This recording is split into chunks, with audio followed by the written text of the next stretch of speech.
লজ্জার বিষয়, লজ্জা করাটা লজ্জার বিষয়। আরে এই মেয়ে এখনো শর্মায়, এখনো ডাক্তার সাহেবের কাছে গিয়ে উন্মুক্ত হয়ে যেতে তার লজ্জা লাগে। এই তুই অচল মাল এই সমাজের, লজ্জা করিস না। কিসের লজ্জা? ওপেন লাইফ, ওপেন লাইফ, ঠিক নয় কি? লজ্জা এখন লজ্জার বিষয়। যিনি লজ্জা ছুঁড়ে ফেলে দিয়েছেন তিনি উন্নত, মডার্ন, তিনি উন্নত, তিনি মডার্ন, তিনি পৃথিবীর একজন দামি জিনিস, তিনি শিল্পী। মেয়েটাকে দোতারা সেতারা তিন তারা কিনে দিয়ে সারে গামা বাদানিসার তালিম দিয়ে পিতা ভাবছে জিনিস একখান বানাইছি আমি, মাশাআল্লাহ, দুনিয়াকে ধাঁধিয়ে দিবে একেবারে। বাবা খুশি, মা খুশি, আমার মেয়েকে দেখা যায়, দেখা যায়, যেখানে যান সেখানে দেখবেন। এই তুমি আমার মেয়েটা দেখো নাই, কালকে নাচলো যে, ওই যে দেখো বাবা, ডাউনলোড করে দেখো। তোর উপরে লানত, তুই বাবা, তোর স্ত্রী যদি এই হয় তার উপরে লানত, তোর মেয়ের উপরে লানত। এলানুহুন্না ফাইন্নাহুন্না মালুনাত। এই নারীগুলিকে যে যেখানে দেখবা, মহানবী 1400 বছর আগে বলে গেছেন, এই শ্রেণীটাকে যেখানে পাইবা এলানুহুন্না, কিছু তো করতে পারবা না, বলতে পারবা না, একটা লানত দিয়ে যেও। তোর উপরে আল্লাহ গজব পড়ুক, তোর এই গানের উপরে আল্লাহর গজব পড়ুক, তোর এই দোতার উপরে আল্লাহর গজব পড়ুক, তোর এই মিউজিকের উপরে আল্লাহর গজব পড়ুক, তোর এই নাচের উপরে আল্লাহর গজব পড়ুক। একটা গজবে কি দিতে পারবে না? এলানুহুন্না, কাজী ইব্রাহিম বলছে না, রহমাতুল্লিল আলামিন বলছেন যে আমি রহমাতুল্লিল আলামিন হয় তোর জন্য রহমত হতে পারলাম না, তোর জন্য আমি লানত, তোর জন্য আমি গজব হলাম। তোর একটা গজব আমি দিলাম, আমার উম্মতের সবাইকে দায়িত্ব দিয়ে গেলাম, এলানুহুন্না, ওদেরকে লানত দাও, অভিশাপ দাও, একটা করে গজব দাও, ফাইন্নাহুন্না মালুনাত। এগুলি সব অভিশপ্ত। বাবা নাচে, মেয়ে নাচে, মা নাচে, আমরা শিল্পী হয়ে গেছি, আমরা উন্নত হয়ে গেছি। নবীজি বলছেন মালুন হয়ে গেছিস, মালুন, অভিশপ্ত, মাগদুব আলাইহিম হয়ে গেছিস। শেষ জমানা থেকে বুঝছেন আমি শিল্পী হয়ে গেছি, আমি মহান হয়েছি, আমি জাতীয় মহামূল্যবান হয়েছি। এটা শেষ জমানার জ্ঞান। শেষ জমানা থেকে এই মেসেজ পাচ্ছেন। নবীজি থেকে মেসেজ পেলেন কি? কাসিয়াতুন আরিয়াত মাইলাতুন মুমিলাত রুউসুহুন্না কাসনিমাতিল বুখতিল হিজাব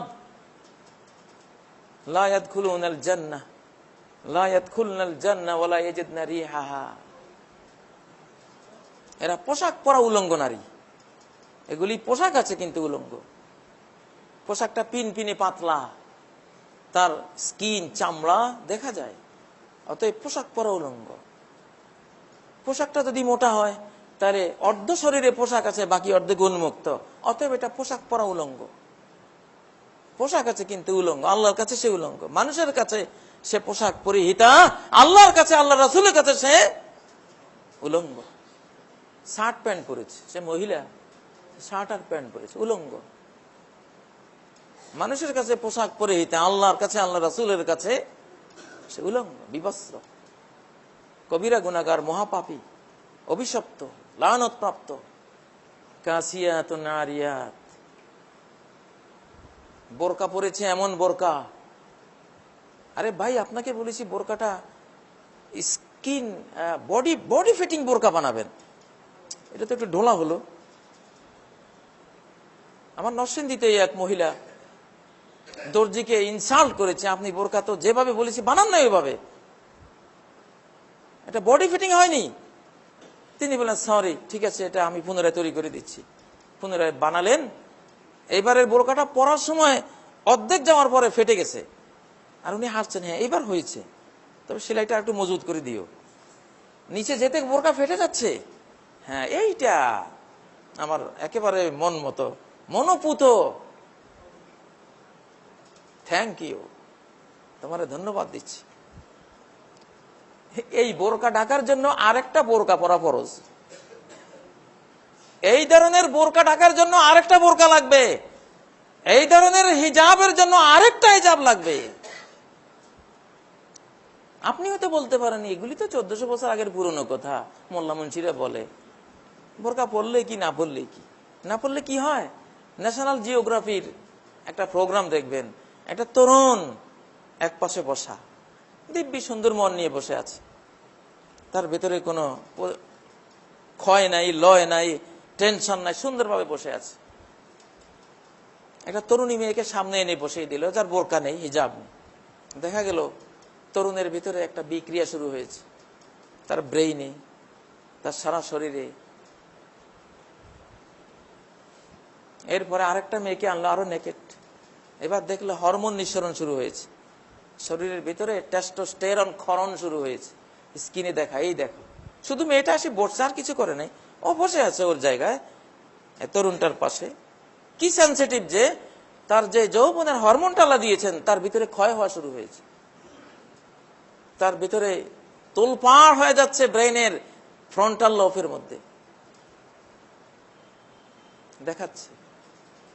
এই জন্য যেখানেই বেহিজাব নারীদের অশালীন পোশাকের পরিবেশ, ওখানে পুরুষগুলি বাঁচে না। বাঁচলেও রোগা, আধা রোগা আধা মরা হয়ে বাঁচবে, ক্ষয় হয়ে যাবে, নষ্ট হয়ে যাবে, নষ্ট হয়ে যাবে। কোন 5 স্টার হোটেলে সেন্সিটিভ দরজা লাগানো থাকে, গ্লাস, কাস্টমার যাচ্ছে এখনো 15 হাত দূরে, 10 হাত দূরে দরজা খুলে গেছে। কি সেন্সিটিভ, 10 হাত দূর থেকে সেই তাকে অনুভব করেছে, দরজা খুলেছে। নারী পুরুষ এরকম, নারী পুরুষ এইরকম আল্লাহ সেন্সিটিভ বানিয়েছেন। এটা ইসলাম, এটা ইসলাম। ইসলাম জানে, ইসলামের আল্লাহ জানেন যে কেন পর্দা করতে হবে। এখন তোমাকে এই যুগ ধারণা দেবে, তুই বোরকা পরেছিস, বস্তা পরেছিস, বস্তাওয়ালি, শরমের কথা। বোরকাওয়ালি মেয়েরা খুব শরম পায়, না জানি কে কি বলে বসে। কি নিকৃষ্ট যুগের মানুষ, নারীদের হিজাবকে ইনসাল্ট করা হয়, বিদ্রুপ করা হয়। আচ্ছা বলুন তো, সাগর কলাকে যদি কেউ বলে, এই কলা, তোর চামড়াটা কেন তোর গায়ের উপরে, বিশ্রী জিনিস, তোর চামড়ায় বস্তাটা কেন গায়ে দিলি, খোল। সাগর কলার উপরে বস্তাটা খুলে, সফিস্টিকেটেড কলা, আধুনিক মডার্ন কলা, তার কোনো চামড়া থাকতে নেই। সাগর কলার ছড়ি থেকে চামড়াটা ফেলে দোকানে লটকান, দেখি কি অবস্থাটা হয়। যেটা হবে নারী সমাজের অবস্থাও সেটা। কলার উপরের এই সুন্দর চামড়াখানি, এটা পশ্চাৎপদতা নয়, অভদ্রতা নয়, কলার জন্য অনুন্নতি নয়, এটাই উন্নতি, এটাই তার জন্য সম্মান, তার জন্য মর্যাদা, তার জীবনের সেফটি, তার মূল্য এখানেই। সাগর কলা, এটাতে চামড়াটা আছে, এটাতে চামড়া নাই, এটা কেউ কিনে না। যে দেখে ঘৃণা করে, আর ওটাকে যে দেখে কিনতে চায়। পার্থক্য কি? কয়টা জিনিস এখানে আছে আর নাই? একটা জিনিস শুধু, এখানে উপরের আবরণটা আছে, এখানে উপরের আবরণটা নাই।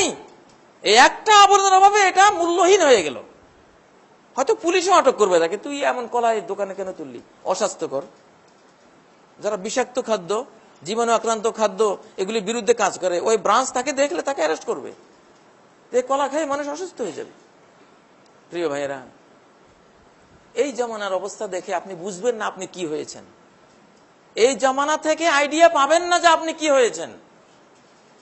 আপনাকে এই আইডিয়াটা লাভ করতে হলে কোরআনে যেতে হবে, নবীজির সহিহ হাদিসে যেতে হবে। কোরআন সুন্নাহর নজর দিয়ে দেখলে আপনি বুঝবেন আপনি কি হয়েছেন। যারা প্রাইভেট কারে চড়ে, উন্নত মানের BMW, মার্সিডিজ গাড়ি, মার্সিডিজ ব্র্যান্ডের গাড়িগুলিতে যারা চড়ে, বিশ্বের উন্নত সব ব্র্যান্ডের গাড়িগুলি যারা ইউজ করে, এরা তো মনে করে আমাদের মতো বড় লোক আর নাই পৃথিবীতে।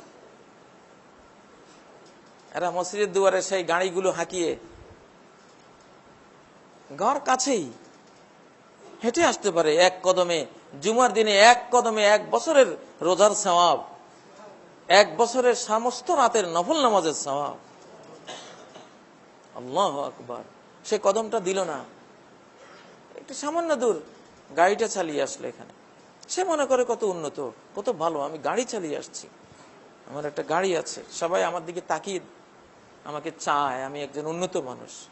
নবীজি নিন্দা করে গেছেন, ইয়ারকাবুনা আলা সুরুজিন কাসবাহির রেহাল, পালকির মতো সাজানো কতগুলো বাহনে চড়ে আসবে। ইয়ানজিলুনা আলা আবওয়াবিল মাসাজিদ, এই গাড়িগুলি নিয়ে মসজিদ দুয়ারে এসে নামবে।